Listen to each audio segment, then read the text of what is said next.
Martin Luther King Jr. was born in Atlanta, Georgia on January 15, 1929. He attended segregated public schools in Georgia and graduated high school at the age of 15.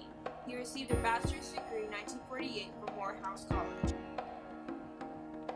And while studying at Boston University, where he received a doctorate in 1955, he met Coretta Scott. Together, they had 2 sons and 2 daughters.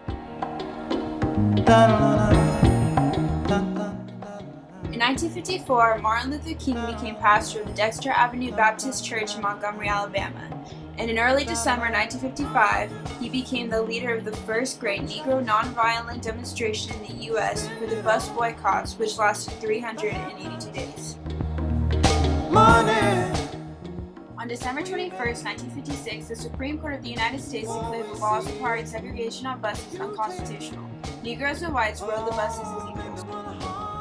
During the days of the boycott, Martin was arrested over 20 times. His home was bombed, he was subjected to personal abuse, but at the same time, he emerged as a Negro leader of his first reign.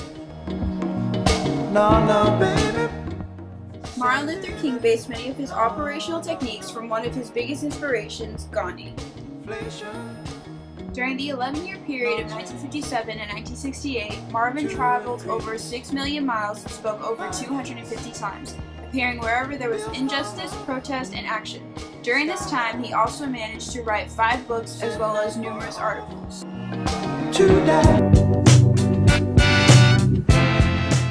On August 28, 1963, Martin Luther King gave his famous speech called I Have a Dream to over 200,000 civil rights supporters from the steps of the Lincoln Memorial. In this speech, he calls for racial equality and an end to discrimination. Thinking about you, girl.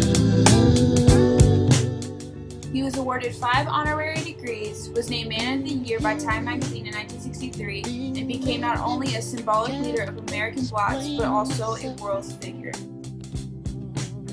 And at age 35, Martin Luther King Jr. was the youngest man in history to have received the Nobel Peace Prize. I have a dream that one day this nation will rise up and live out the true meaning of its creed. We hold these truths to be self-evident